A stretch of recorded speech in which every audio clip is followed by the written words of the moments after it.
Terobosan Jokowi dana haji untuk infrastruktur sejalan dengan fatwa Majelis Ulama Indonesia dan undang-undang.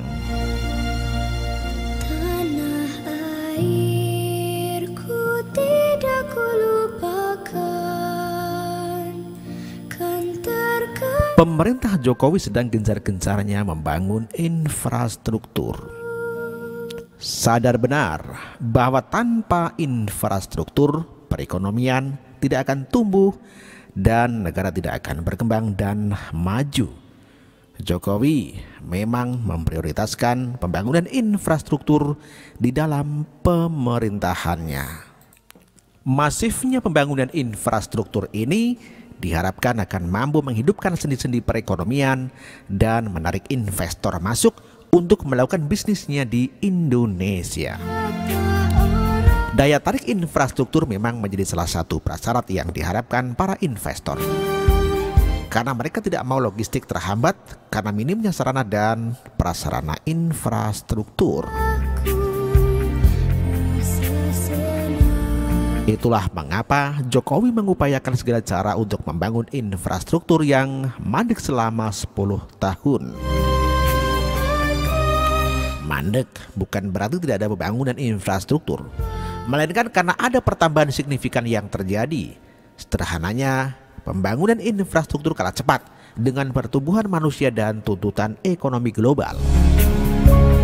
Mengapa lambat? Karena 10 tahun memang pemerintahan hanya fokus pada hal-hal yang konsumtif dan tidak produktif. Contohnya saja, bagaimana subsidi BBM, listrik dan BLT menjadi cara-cara pemerintah sebelumnya membuai rakyat tanpa ada pembangunan yang nyata. Itulah mengapa saat ini pemerintahan Jokowi terpaksa menghadapi banyak serangan karena pembangunan infrastruktur Jokowi sangat luar biasa dan ajaib yang secara tidak langsung menenggelamkan pemerintahan sebelumnya. Tentu bukan salah Jokowi kalau rakyat akhirnya merasa bangga dan puas atas kinerja Jokowi yang melupakan pemerintahan sebelumnya. Pembangunan infrastruktur yang sudah rampung ada 20 proyek senilai 33,5 triliun. Ya, 33,5 triliun.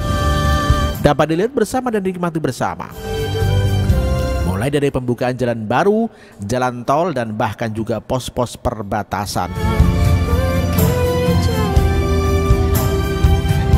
Semua sudah dinikmati, kita bisa lihat dengan nyata kemana habisnya uang 33,5 triliun tersebut. Kini Jokowi akan merampungkan lagi proyek-proyek strategis lainnya. Kebutuhan dana pun diyakini akan sangat banyak karena Jokowi ingin semua proyek benar-benar bisa dirampungkan dan dimulai sebelum tahun 2019. Hal ini dengan harapan bahwa infrastruktur tidak lagi ditunda-tunda pembangunannya. Pemerintahan Presiden Joko Widodo menambah 55 proyek strategis nasional dalam revisi Peraturan Presiden Nomor 3 Tahun 2016 tentang percepatan pelaksanaan proyek strategis nasional. Menteri Perencanaan Pembangunan atau Kepala Bappenas Bambang Brojonegoro mengatakan nilai proyek dari 55 proyek yang ditambahkan mencapai 1.198 triliun rupiah. Dari perubahan perpres yang ditambahkan ada 55 proyek nilainya 1.198 triliun. Dari 55 proyek itu 32 itu APBN, 7 KPBU, 3 PINA atau non APBN murni, dan 13 adalah swasta murni dan satu program khusus pesawat. Katanya saat ditemui di kantornya Jakarta.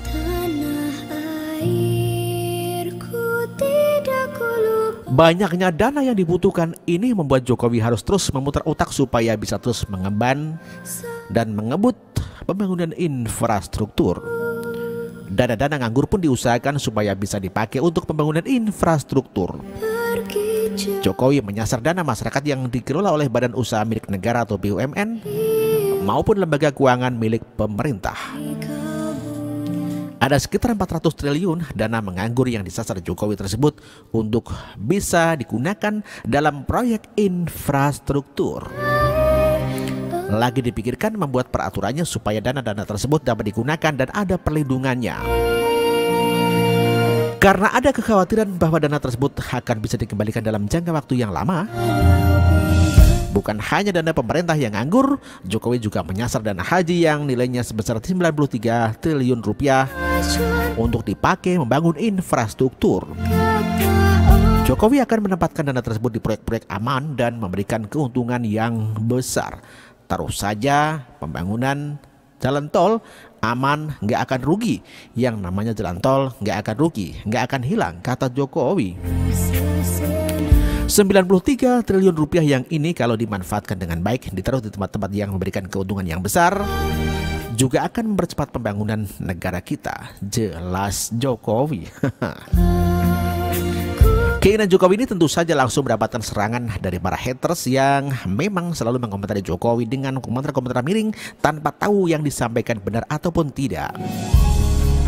Keinginan Jokowi dikritisi mulai dari disebut berpotensi melanggar undang-undang, bahkan dilaknat oleh Allah. Benarkah semua tuduhan tersebut?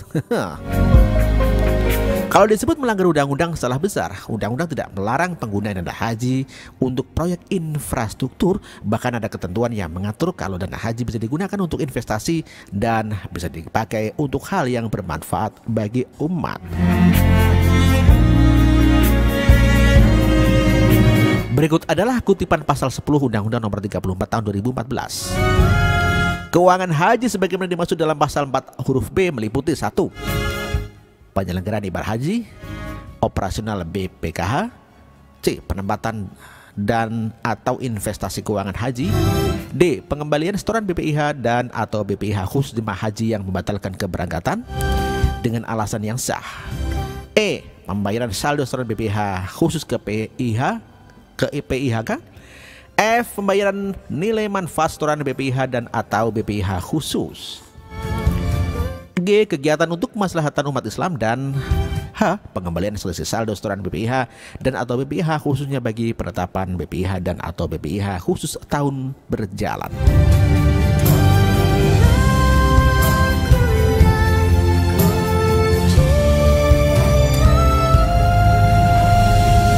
Jadi sangat jelas kalau pembangunan dana haji ini tidak ada melanggar undang-undang, karena ada ketentuan yang memperbolehkan dana haji digunakan sebagai investasi dan juga untuk kemaslahatan umat Islam. Apalagi Jokowi juga akan memakainya di tempat yang aman dan akan mendapatkan keuntungan yang besar.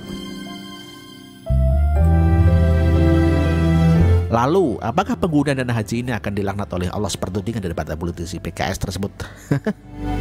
Ternyata tidak. Fahri yang berasal dari partai yang paling so suci tentang keislaman sangat keterlaluan kalau menyebut hal itu. Sangat menyedihkan karena seharusnya punya pemahaman yang jelas. Padahal keinginan Majelis Ulama, padahal keinginan Jokowi untuk menggunakan dana haji tersebut sejalan dengan fatwa Majelis Ulama Indonesia. Sekretaris Komisi Fatwa Majelis Ulama Indonesia Asrorum Niam Soleh mengatakan MUI telah membahas permasalahan investasi dana haji itu di dalam forum Ijtima Ulama Komisi se-Indonesia keempat yang diselenggarakan di Cipasung, Jawa Barat. Forum Ijtima Ulama menyepakati bolehnya memproduktifkan dana haji yang disetorkan jamaah untuk investasi sepanjang dilakukan sesuai dengan syariah dan ada kemaslahatan, kata Niam kepada NU Online di Tangerang Selatan. Sentilan bahwa penggunaan dana haji perlu diminta izin kepada para calon haji juga dimentahkan oleh Menteri Agama Lukman Hakim Saifuddin. Menteri Agama Lukman mengingatkan bahwa perjanjian yang sudah disepakati antara calon jemaah haji dengan pihak pengelola dana haji yang disebut adalah akad wakalah. Akad wakalah ditandatangani setiap calon jemaah haji ketika membayar setoran awal BPIH. Melalui akad wakalah, calon jemaah haji selaku wakil memberikan kuasa kepada Kementerian Agama selaku wakil untuk menerima dan mengelola dana setoran haji yang disetorkan melalui bank penerima setoran, bank penerima setoran atau BPS BPIH sesuai dengan ketentuan perundang-undangan yang berlaku.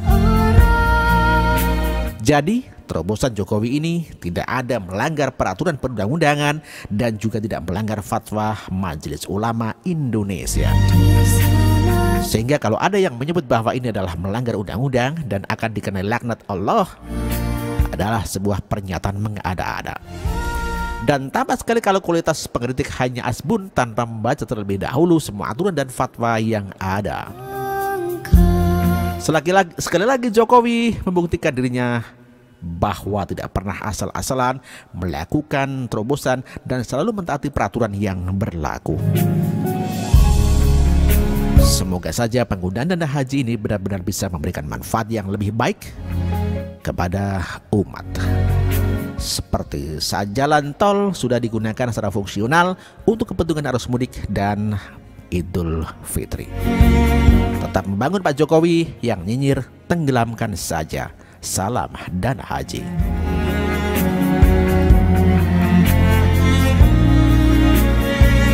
Demikian ditulis oleh Palti Huta Barat. Terima kasih.